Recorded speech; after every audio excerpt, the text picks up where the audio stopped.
If necessity is the mother of invention, then envy is surely the mother of imitation. And when you decide to play in someone else's sandbox, you better have a bigger shovel. That's sort of how I see DJI's revamp of the flawed and much criticized Osmo Action 2, a diminutive little cube that brought amazing versatility to vloggers but was targeted in the action camera market, a space quite comfortably controlled by GoPro. The Action 2 had issues with overheating, software quirks, and was generally received poorly by the public. For me, however, Action 2 fit a perfect spot in my camera arsenal. It was effortless to carry, durable, waterproof, and was the perfect tool to vlog on the run. So let's answer one of the prevailing questions I've been asking right out of the gate before we even get started. Is the new Action 3 really an upgrade to the Action 2? The answer is a firm no. The camera is something entirely new, and because of that, I'll be keeping my Action 2. However, we've got a full episode to make, so because of that, we are going to pass on the Action 2 versus Action 3 discussion and just answer a few questions that might be a little harder for DJI to handle. Is the Action 3 any good for vlogging? Can it replace my GoPro Hero 11 for the bulk of my channel's footage? And, like I always like to ask, is the DJI Osmo Action 3 the only camera that you need? So for the rest of this episode, everything you'll see will be shot exclusively on the Action 3, and I guess we'll find out.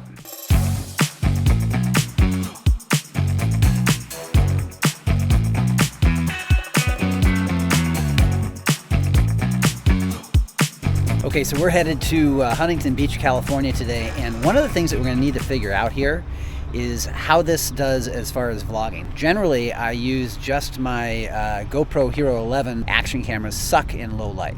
I don't expect the Action 3 to perform that much better than the GoPro, but if it could, it'd be fantastic. Now it's all set up on the GoPro mount that I usually use for the GoPro Hero 11. Again, same accessories, pop it on, rock and roll. Now the nice thing is, you actually have parking in Huntington Beach. I think I'm going to do the rest of this all handheld because really we want to find out how minimal can we go, right? So I'm not even going to use any of the GoPro accessories. We're just going to go handheld, horizon balancing, 4K 30, and then we'll shoot 4K 60 on all the stuff that's like B-roll shit. That's the plan. The plan is handheld. Can I put it up here?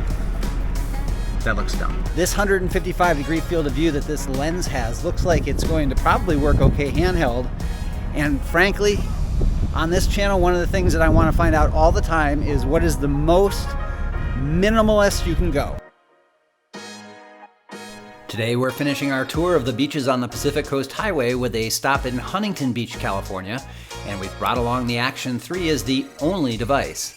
Named Best Beach in America by Time Magazine in 2015 and known for surfing and perfect weather, with temperatures that rarely exceed 85 degrees, Huntington Beach has a more eclectic vibe than many of the other spots on the PCH between Los Angeles and San Diego. You'll find your share of tattoo parlors and casual waterfront bars, and the vibe is definitely more laid back than, say, Newport or Laguna, which I've featured in my previous 2 episodes. The Huntington Beach Pier, which is a popular attraction, is always bustling with activity, and it has actually been destroyed 3 times, once by an earthquake and twice by storms. This is also home to the International Surfing Museum and home to the World Surfing Championships. I like the user interface on this better than GoPro. It somehow just feels like it's smoother and more user-friendly. It has a front touch screen, not just a front screen, but a front touch screen, so you can do a lot of controls right from there, and it gives you a lot of information right on the screen. Battery life. Now, I have a ton of batteries for GoPro, so I mean, I don't really care. I carry 5-6 batteries with me all the time, but I have been running this quite a bit today, but it seems to be better to me as far as how it's utilizing the battery. All right, so we're right down on the water now, and here's some audio from the back of the camera. Okay, so front of the camera now, let's just take a quick peek here and see what the front of the camera sounds like. So now you've got the ocean behind you in front of me, and we'll see how this auto noise reduction sounds and how it picks it up. One of the things that I did really love, and probably my favorite thing about the Pixel 7 Pro, which is the camera that I would generally use down here in this type of situation, is it has fantastic ability to filter out all of the ambient noise. We'll have to wait till we get home to see how this sounds, but I don't know, it's pretty loud. One negative I did see out of the box is the rather defined lens flare that's present in many scenes. While lens flare generally doesn't bother me, and my Pixel for sure suffers from it, it's much more pronounced than it is with the GoPros. Also, since this was my first attempt at filming with the Action 3, I left all of the settings on auto so I could see what they looked like, and it's clear that there is a tendency to oversaturate in some scenes. I adjusted it in post and it wasn't really a big deal, but if I was really that red, I would have ended up in the hospital. Okay, so we're gonna go up on the pier and take a look at the view from the pier, and then we'll go walk around and try to see what we can get for shops, restaurants, things like that. I had this sneaky suspicion that I might like this camera better than the GoPro. I don't know, but I just have this suspicion. And what's funny also is that the size, it being just a little smaller than the GoPro, makes a big difference. I mean, this thing's super easy to carry.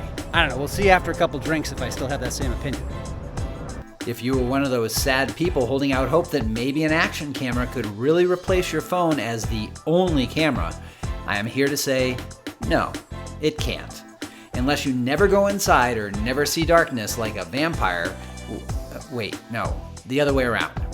Well, unless you're whatever creature never sees darkness, keep the phone. Low light for action cameras still sucks.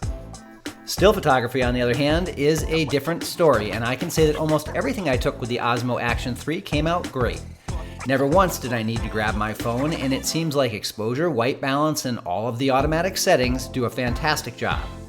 If you're outdoors during the day, I believe the Action 3 would be the only camera that you need. And since there are plenty of situations, like the beach, where you might not want to bring a $1,200 phone, then it certainly has its place. We're vlogging now with the ultra-wide and no stabilization just to get a kind of feel for it. I would never normally do this. Now, if we're stationary and we want to vlog in widescreen, you'll get an idea of what it looks like. And of course, we can get nice and close if we need to. It is very user-friendly. All of the controls are very intuitive. The tail of the tape is going to be what does the actual footage look like when we get it out of the camera and get it into the computer and get some editing done. But at least as an initial impression, I like this thing. Color reproduction is really good, even if the Action 3 tends to lean towards punchy colors. That is, of course, the market right now, so the average consumer should find it appealing. So I think it's time to answer that big question. Can the Osmo Action 3 replace my GoPro as one of only 2 cameras I use to film my entire YouTube channel? And the answer is a cautious yes. I say cautious because I really want to wait for the result of next week's head-to-head camera test to make a final decision. However, I can tell you that for the average person, like you and me, the Action 3 is easier to carry, easier to use, less expensive, has marginally better battery life, slightly less image quality, but is much easier to mount on all of its accessories than the GoPro. So for me, the Osmo Action 3 is my new go-to device, and in the coming weeks, we'll find out if it stays that way. Thanks for joining us, everyone, and next week, we're going to put the Osmo Action 3 up against the GoPro Hero 11 and the Pixel 7 Pro head-to-head in a video and camera shootout. At that time, we'll make a final decision about what camera to use at He Has the Camera on YouTube. Like and subscribe.